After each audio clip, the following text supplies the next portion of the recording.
Hello world, ako nga pala si Doji. Welcome back sa aking YouTube channel. At ngayon guys, sa video ito pag-aaralan natin yung if-else statement. So tapos na natin pag-aralan yung mga data types, variables, and yung iba't ibang klase ng operators. Which is kaya natin pinag-aralan yun guys is para maintindihan natin yung concept kung paano ba umaandar yung functionality nitong next series of topics natin, which is yung mga control flow. So isa dyan guys yung conditional statement. Sa conditional statements, nandun nakalagay yung mga if-else, nested if, and yung mga ladder ifs. So ngayon sa video ito, focus tayo dun sa if-else statement. So wala nang maraming sat-sat guys, simulan na natin. First of all, kailangan natin itanong sa sarili natin, ano ba yung conditional statement? So yung conditional statement guys is ginagamit natin siya kapag kailangan natin gumawa ng decision. So I'm pretty sure na pag-aralan nyo na yung flowchart. Kung makikita ninyo guys yung diamond shape doon. So ang tawag doon is decision. So nangyayari yon yung diamond shape na yun kapag yung program natin is kailangan mag-decide. So dun ngayon guys, lumalagay yung tinatawag natin na conditional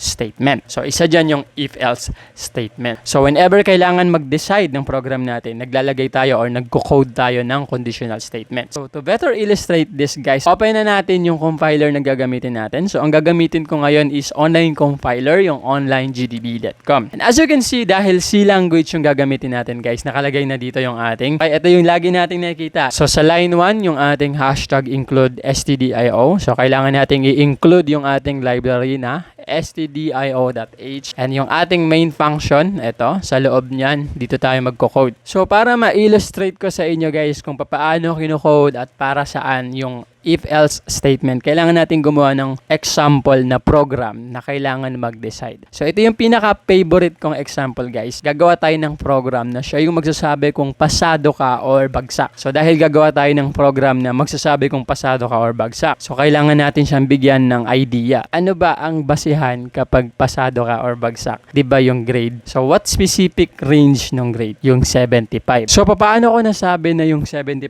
ang magiging basihan natin? Ganito yan guys. Diba kapag ka 75 pataas, pasado. Pag 74 pababa, bagsak. Okay? Pwede dun sa dalawa, 75 or 74 kasi dun naman nagkakaiba yung pasado at bagsak. So paano natin siya i-illustrate sa code? Ganito yan guys. First of all, dahil gagawa tayo ng program which deals about grade, kailangan nating i-declare yung mga variable na sa tingin ninyo is involved. So sa tingin ninyo, ano yung mga variable na involved sa program na to? So syempre, number 1 is yung grades. Dahil ang grades ay number, ang data types na gagamitin natin is int.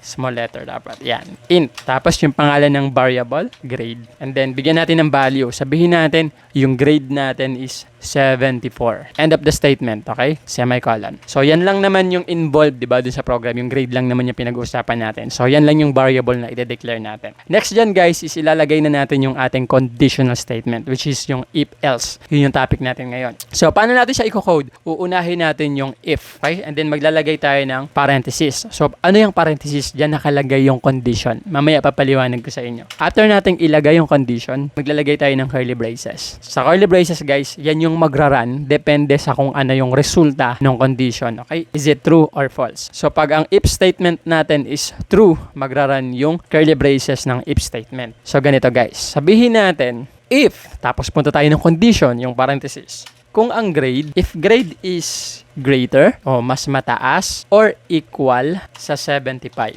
Ano ibig sabihin yan? So, pasado yan, di ba? Kung ang grade ay mas mataas or equal sa 75, pasado yon. So, ano mangyari? Punta ngayon tayo sa curly braces. Print F. So, ang ipiprint natin is congrats. Yan.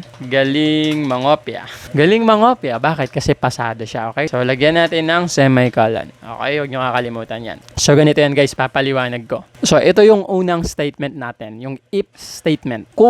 If yung grade, kung ang grade ay greater or equal sa 75, pasado yun, di ba? So, ang ipiprint niya is congrats, galing mangopya. Okay? So, for example, lagay natin yung grade natin is 75, which is pasang-awa, di ba? So, pag nirun natin to, run natin ulit, so yan ang lalabas. Congrats. Okay? So, kahit ano nang ilagay mo dyan, basta 75 pataas, pasado lagi yung mag-print dyan. 77, ganun pa rin yung mangyari. Pero guys, pag nilagay mo yung 74, which is bagsak na siya, wala nang magdi-display. Bakit walang nag-display? Kasi wala pa tayong kinocode. So ganito nga, papaano nga kung ang grade is lower 75, okay? So, dun ngayon papasok yung ating else statement. So, dito sa ating curly braces, sa closing curly braces natin, ilagay natin yung else. Tapos, lagay tayo ng curly braces ulit. Papaliwanag ko mama. Print. Sabihin natin, ang i-print mo is, sorry, bawi next century.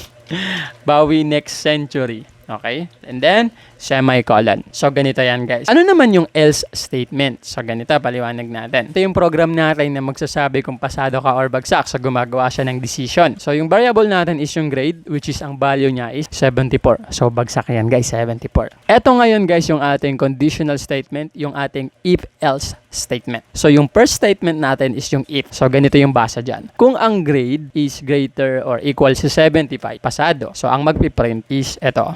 Galing mga pya. Else, ibig sabihin yan, guys, kung hindi siya greater or equal sa 75, which means bagsak siya, di ba? Else naman, kung hindi naman, ito yung magpiprint. Sorry, bawi. Next century. Okay? So, that means, pagdating dito sa else, ang logic niyan, guys, is 74 pababa. Okay? So, i-run natin. So, this time, dahil 74 na yung grade natin, pag ni-run natin to, ito na dapat yung magpiprint. Okay? So, i-run natin. Yan. Sorry, bawi. Next century. So, kahit anong number yung ilagay natin dito, basta lower than 75, yan na yung lalabas. Ito.